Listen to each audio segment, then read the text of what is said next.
Students, commence chemistry में एक बार फिर से आपका बहुत बहुत स्वागत है।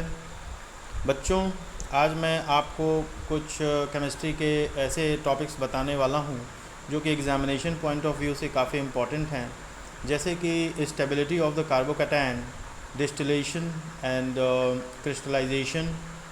ये सारी चीज़ें जो कि एग्जामिनेशन में बार बार पूछी जाती हैं और कार्बोकैटायन के स्टेबिलिटी से रिलेटेड चीज़ें भी पूछी जाती हैं। तो बच्चों, इसी रेस्पेक्ट में मैं एक क्वेश्चन आपके सामने लेके आया हूँ। Which of the following carbocation is most stable. इसमें आप देखिए कि चार ऑप्शंस यहाँ पे दिए हुए हैं और ये पूछा गया है कि इसमें से कौन सा कार्बोकैटायन सबसे ज़्यादा स्टेबल है। इसमें बच्चों आप ये देखिए कि पॉजिटिव चार्ज जिस कार्बन के साथ है, उस कार्बन के साथ जितने मेथिल रेडिकल्स अटैच्ड हैं, मेथिल ग्रुप जितने अटैच्ड हैं, तो जिनके पास जितने ज़्यादा मेथिल ग्रुप होंगे उसकी स्टेबिलिटी उतनी ही ज़्यादा होगी कार्बोकैटायन के केस में, क्योंकि मेथिल ग्रुप आप ये जानते हैं कि प्लस आई इफेक्ट शो करता है। इस वजह से कार्बन पे जो पॉजिटिव चार्ज है वहाँ पे इलेक्ट्रॉन की डेंसिटी कम है और वहाँ पे इलेक्ट्रॉन की डेंसिटी को ये इंक्रीज़ करेंगे। इस वजह से कार्बोकैटायन की स्टेबिलिटी को ये बढ़ाएंगे। यानी कि जो टर्शियरी कार्बोकैटायंस होते हैं उनकी स्टेबिलिटी सबसे ज़्यादा होती है, सेकेंडरी की उससे कम होती है और सबसे कम स्टेबिलिटी होती है प्राइमरी कार्बोकैटायन की। तो इसमें आप ये देखिए कि टर्शियरी कार्बोकैटायन जो है वो बी नंबर पे है, CH3 whole thrice and C positive, यानी कि टर्शियरी कार्बोकैटायन जो है उसकी स्टेबिलिटी सबसे ज़्यादा होगी। इसको मैंने यहाँ पे डिफ़ाइन किया हुआ है, आप इसको देख सकते हैं अपने स्क्रीन पे कि जो मैं आपको अभी बताया हूँ ये सारी चीज़ें यहाँ पे लिखी हुई हैं और मैं एक बार इसको पढ़ देता हूँ। CH3 whole thrice C positive is a tertiary carbocation. A tertiary carbocation is the most stable carbocation due to the electron releasing effect of the 3-methyl group. An increased plus I effect by 3-methyl groups stabilizes the positive charge on the carbocation. तो ये आपको समझ में आ गया होगा कि stability carbocation की किस रेस्पेक्ट में और किस वजह से ज़्यादा होती है और किस कार्बोकैटायन की ज़्यादा होगी। आप इसके just opposite minus I effect को लेकर के भी आप क्वेश्चन को सॉल्व कर सकते हो। अगर कार्बोकैटायन में माइनस आई इफेक्ट शो करने वाला कोई ग्रुप अटैच्ड है, जैसे नाइट्रो ग्रुप हो या फिर हैलोजेंस हैं, तो उस रेस्पेक्ट में आप ये देखना कि वहाँ पे पॉजिटिव चार्ज निश्चित रूप से स्टेबलाइज नहीं होगा, क्योंकि वो माइनस आई इफेक्ट शो करते हैं। इस वजह से इलेक्ट्रॉन डेंसिटी को उस कंपाउंड में से वो डिक्रीज़ करेंगे। तो इसका जस्ट अपोजिट वहाँ पे देखने को मिलेगा। ऐसे और भी क्वेश्चंस मैं आपके लिए बार बार आगे भी लेते आऊँगा और आपको समझाता रहूँगा। फ़िलहाल यहाँ पे जो क्वेश्चन है उसके बारे में हम बात करते हैं। और इसके बाद बच्चों एक क्वेश्चन ये है कि CH3CH2I plus KOH gives CH3CH2OH plus Ki is which type of the reaction। ये जो रिएक्शन सामने आपके दिया हुआ है इसमें पूछा गया है कि ये किस टाइप का रिएक्शन है। मतलब कि ये इलेक्ट्रोफिलिक सब्स्टिट्यूशन रिएक्शन है या न्यूक्लियोफिलिक सब्स्टिट्यूशन रिएक्शन है। सब्स्टिट्यूशन रिएक्शन है ये तो साफ यहाँ पे दिख रहा है, लेकिन किस टाइप का है, इलेक्ट्रोफिलिक है कि न्यूक्लियोफिलिक है। यहाँ पे आप ये देखिए KOH एक्वस फॉर्म में है और इसके पास हाइड्रोक्सिल आयन है। हाइड्रोक्सिल आयन जो है माइनस चार्ज उस पर होता है, यानी कि ये एक न्यूक्लियोफाइल है, इसके पास इलेक्ट्रॉन डेंसिटी ज़्यादा है और ये न्यूक्लियस सीकिंग है, न्यूक्लियोफाइल है, यानी कि ये न्यूक्लियोफिलिक सब्स्टिट्यूशन रिएक्शन होगा।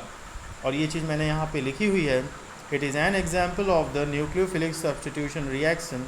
The hydroxyl group of the KOH with a lone pair acts as a nucleophile. ये बच्चों दूसरा क्वेश्चन हुआ जो कि मैंने आपको समझाया। अब इसके बाद आप क्रिस्टलाइजेशन देखिए।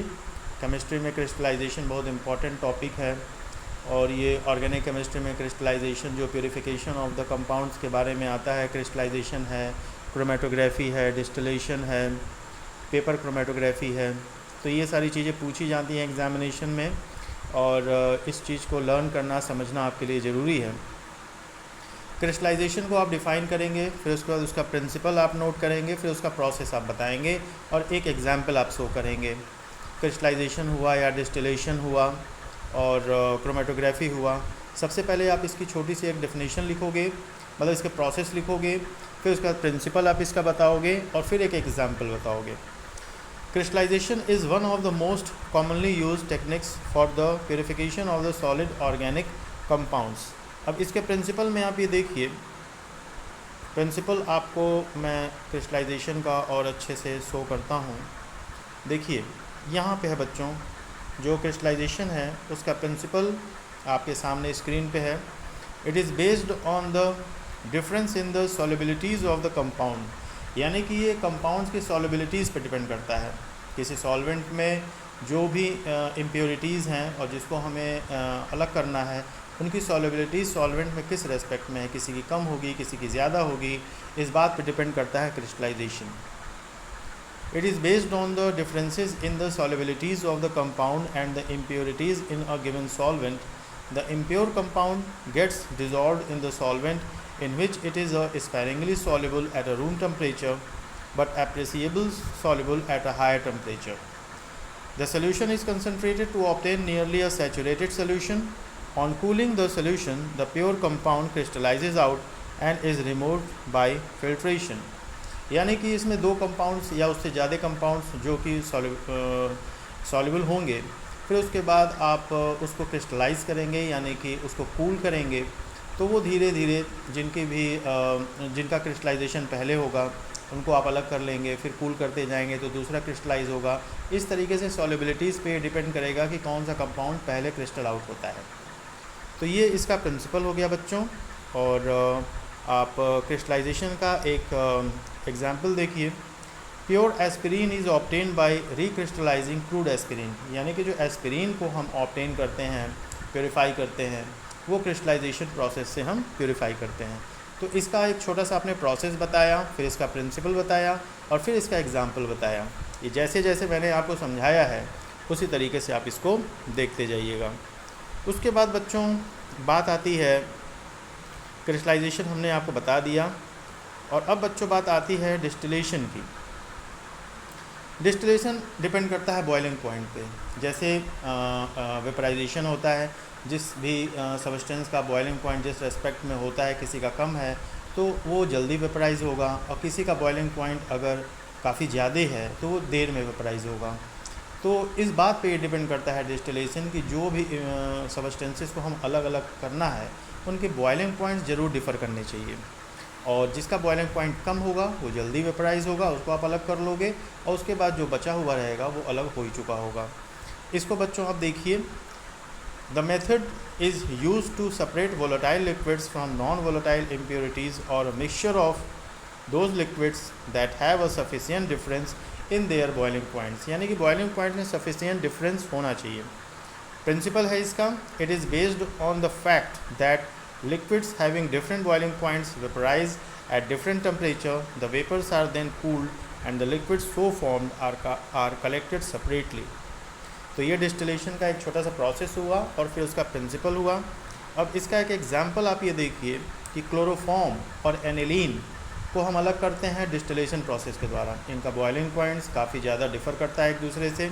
जैसे कि क्लोरोफॉर्म का देखिए बॉइलिंग पॉइंट यहाँ पे ब्रैकेट में नोट हुआ है 334 केल्विन, और एनिलीन का जो बॉइलिंग पॉइंट है वो 457 केल्विन है, यानी कि दोनों में अच्छा डिफरेंस है। इस वजह से सबसे पहले कौन इसमें आप अलग करेंगे, क्लोरोफॉर्म का आप देखिए बॉइलिंग पॉइंट कम है, इस वजह से जल्दी वेपराइज होगा और ये अलग हो जाएगा, और एनिलीन जो है वो फ्लास्क में रह जाएगा। इस प्रोसेस को हमने यहाँ पे लिखा हुआ है, the mixture is taken in a round bottom flask fitted with a condenser. In the condenser the vapours condense and chloroform trickles down in the round bottom flask, aniline is left behind. तो ये बच्चों distillation, crystallisation और मैंने आपको 2 question ले करके बताया है। फिर उसके बाद अगले लेसन में मैं आपको और भी चीज़ें बताऊंगा। तब तक आप लोग अपना ध्यान रखिए, खुश रहिए, पढ़ते रहिए, और इस समय जो कोरोना महामारी फैली हुई है इससे बचिए, स्वस्थ रहिए, बाहर कम निकलिए, ज़्यादा से ज़्यादा घर में रह के पढ़िए। इस समय ऑनलाइन क्लासेस चल रही हैं, तो ऑनलाइन क्लासेस का भरपूर आप उपयोग करिए और खुश रहिए।